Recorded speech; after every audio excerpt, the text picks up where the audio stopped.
Welcome to Gurukul upload सेवा। मैं आतिश कुमार आप लोगों का स्वागत करता हूं। इससे पहले वाले वीडियो में बताए थे जैव प्रक्रम और पोषण के बारे में। जैव प्रक्रम के बारे में बताए थे वे सारी क्रियाएं जिनके द्वारा जीवों का अनुरक्षण होता है। पोषण, शोषण, नियंत्रण और समन्वय, परिवहन, उत्सर्जन, जनन, ये सब कुछ जैव प्रक्रम है। इसको हम लोग बारी बारी से पढ़ेंगे। हम पढ़ा रहे थे पोषण के बारे में। वह विधि जिससे जीव पोषक तत्वों को ग्रहण कर उनका उपयोग करते हैं उसको बोला जाता है पोषण। पोषक तत्व में कार्बोहाइड्रेट, विटामिन, वसा, खनिज लवण, प्रोटीन, ये सब आते हैं पोषक तत्व में। पोषण यानी कि भोजन। पृथ्वी पर देखिए बहुत सारे जीव पाए जाते हैं। सबका भोजन करने का जो तरीका है अलग अलग है और कोई स्वपोषी है तो कोई परपोषी है। हम लोग परपोषी हैं। और परपोषण के बारे में इससे पहले वाले वीडियो में बताए थे। परपोषण की प्रक्रिया में जीव अपना भोजन स्वयं संश्लेषित नहीं कर करके किसी दूसरे जीव पर वो आश्रित रहते हैं। हम लोग पेड़ पौधे पर आश्रित हैं। हम लोग इसलिए परपोषण की प्रक्रिया से ही अपना भोजन ग्रहण करते हैं, इसलिए हम लोग परपोषी कहलाते हैं। आज हम बताएंगे परपोषण के प्रकार के बारे में। परपोषण का जो पहला हो गया मृतजीवी पोषण यानी कि सेप्रोफाइटिक न्यूट्रिशन। सेप्रोफाइटिक में देखिए एक ग्रीक शब्द है सेप्रोस। सेप्रोस का अर्थ होता है टू एब्जॉर्ब। टू एब्जॉर्ब का अर्थ होता है अवशोषण। मृतजीवी पोषण में होता क्या है कि इसमें जीव जो मृत पेड़ पौधा या कोई भी जंतु है तो उससे वह अवशोषण करके अपना भोजन ग्रहण करता है मृतजीवी पोषण में। यानी कि मृतजीवी जो होता है वह मृत जंतु या पौधा से घुलित कार्बनिक पदार्थ के रूप में अपना भोजन ग्रहण करता है। और जो जीव मृतजीवी पोषण के द्वारा अपना भोजन ग्रहण करता है उसको बोला जाता है मृतजीवी। जैसे हो गया गोबर छत्ता। गोबर छत्ता को आप देखे होंगे। गोबर छत्ता सड़े गले चीज़ों पर ही रहते हैं और उसी से अपना भोजन कार्बनिक पदार्थ के रूप में ग्रहण करते हैं। तरल कार्बनिक पदार्थ के रूप में वह अपना भोजन ग्रहण करते हैं और तरल अवस्था में ही अपने भोजन का वह अवशोषण करते हैं मृतजीवी पोषण में। गोबर छत्ता के साथ साथ कवक हो गया, बैक्टीरिया हो गया, प्रोटोजोआ, तो ये सब जो है कि मृतजीवी पोषण के द्वारा ही अपना भोजन ग्रहण करते हैं। अब देखिए मृतजीवी को अब घटक क्यों कहा जाता है इसके बारे में जानेंगे।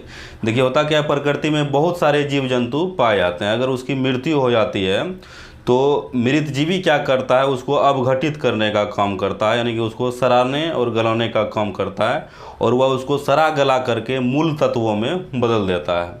मूल तत्व में जैसे बदलता है फिर पेड़ पौधा हो गया, वह क्या करता है उसको अवशोषित कर लेता है, उसको प्रयोग में ला लेता है। तो यह प्रक्रिया प्रकृति में निरंतर चलते रहता है, इसलिए मृतजीवी को अवघटक भी कहा जाता है। मृतजीवी को हम लोग अवघटक भी कहते हैं। अब देखिए दूसरा है परजीवी पोषण। परजीवी जो है कि लैटिन शब्द है पारा। तो पारा का अर्थ होता है बिसाइड। बिसाइड मतलब होता है पार्श्व, पास, बगल, और उसके बाद साइटोस यानी कि न्यूट्रिशन, पोषण। लेकिन परजीवी पोषण में होता क्या है, इसमें जो जीव अपना भोजन ग्रहण करते हैं वह किसी दूसरे जीव के संपर्क में रहते हैं और उसी दूसरे जीव के संपर्क में रहकर ही अपना भोजन वह ग्रहण करते हैं परजीवी पोषण में। जो जीव दूसरे प्राणी के संपर्क में रह करके अपना भोजन ग्रहण करते हैं उसको बोला जाता है परजीवी। और जिस जीव से वह अपना भोजन ग्रहण करते हैं उस जीव को बोला जाता है पोषी। याद रखिएगा। जैसे हो गया कवक, जीवाणु, अमरबेल, जोंक, गोलकृमि, hookworm, tapeworm, entamoeba histolytica, malaria परजीवी, ये सब जो है कि परजीवी पोषण के अंतर्गत ही अपना भोजन ग्रहण करते हैं।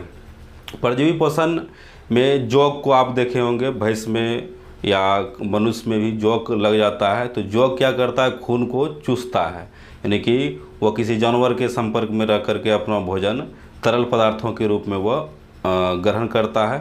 परजीवी पोषण के अंतर्गत जो भी जीव आते हैं, जैसे जू हो गया, हम लोगों के बाल में पाया जाता है जू। तो जू भी क्या करता है, वह सिर से वह खून को चूसता है। चिल्लर भी है, चिल्लर भी वह खून को चूसता है। तो ये सब परजीवी के अंतर्गत आते हैं। इसमें जो पोषण होता है परजीवी पोषण ही होता है, क्योंकि यह दूसरे जीव के संपर्क में रह करके अपना भोजन ग्रहण करते हैं। अमरबेल का पौधा आप लोग देखे होंगे, वह किसी वृक्ष में जो है कि उस वृक्ष को पूरा ढक लेता है और वृक्ष से ही अपना भोजन तरल पदार्थ के रूप में वह ग्रहण करते हैं, अमरबेल का पौधा। और हमारे पेट में बहुत सारे कीड़े पाए जाते हैं, जैसे कि हो गया गोलकृमि हो गया, हुकवर्म, टेपवर्म, ये सब जो कीड़ा है इसको बोला जाता है कृमि। तो कृमि भी परजीवी पोषण के द्वारा अपना भोजन ग्रहण करते हैं। हमारे पेट में जो कृमि है वह उससे हम लोगों को नुकसान भी होता है और बहुत ज़्यादा नुकसान होता है। कभी कभी होता है कि पेट दर्द करने लगता है और जी मचलाने लगता है, उल्टी करने का मन करने लगता है और उल्टी होने लगता है। और ये जो होता है कृमि के कारण, जिसके पेट में कृमि है यानी कि कीड़ा है, तो उसके लिए आप कुछ आयुर्वेदिक दवाई का प्रयोग कर सकते हैं, जैसे कि नीम का पत्ता हो गया, लौंग हो गया, और फिर उसके बाद तुलसी का पत्ता, अजवाइन, इस सबको अगर खाइएगा, पपीता, कच्चा पपीता को भी अगर खाइएगा तो इससे कृमि पेट का ख़त्म होता है। तो ये जो जितने भी कृमि हैं हमारे पेट में, सब परजीवी पोषण के अंतर्गत उसका पोषण होता है, यानी कि हम ही लोगों से वह अपना भोजन ग्रहण करता है, उससे हम लोगों को नुकसान होता है। जू हो गया जो कि सिर में पाया जाता है, तो उससे भी हम लोगों को नुकसान होता है। मच्छर हो गया, तो मच्छर भी परजीवी पोषण के अंतर्गत अपना भोजन वह ग्रहण करता है। इस प्रकार से उसके बाद देखिए उसके बाद है एंट अमीबा हिस्टोलिटिका। एंट अमीबा हिस्टोलिटिका एक प्रोटोजोआ है जो कि हमारे आंतों में पाया जाता है, बड़ी आंत में पाया जाता है। और जब यह क्या करता है, हमारी बड़ी आंत को वह संक्रमित करता है। जब भी हम लोग मल त्याग करते हैं तो मल में जो है कि वो खून सा निकलने लगता है, जो कि अमीबिया पेचिस का शिकार हो जाता है। तो इस प्रकार से तो यह भी एंट अमीबा हिस्टोलिटिका एक प्रकार का परजीवी ही है। उसके बाद मादा एनफ्लीज मच्छर यानी कि मलेरिया परजीवी, ये सब जो है कि परजीवी है जो कि हमारे शरीर के लिए हानिकारक है।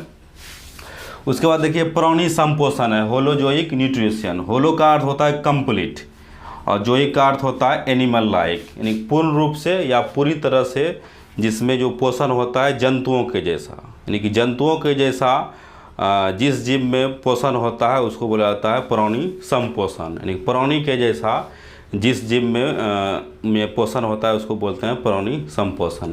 प्राणी संपोषण में होता क्या है, पहले हम लोग भोजन को अंतर्ग्रहण करते हैं, फिर उसको पचाते हैं, यानी कि उसमें पाचन का क्रिया होता है, तो ये प्राणी संपोषण के अंतर्गत आता है।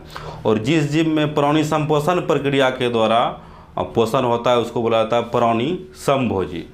तो हम लोग प्राणी समभोजी हैं, मनुष्य हो गया, कुत्ता, बिल्ली, गधा, जो भी है, ये सब जितने भी जानवर है सब में प्राणी संपोषण प्रक्रिया के द्वारा ही पोषण होता है।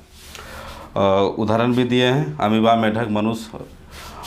ठीक है, इसी प्रकार से हम वीडियो अपलोड करते रहेंगे। जय हिंद, जय महादेव।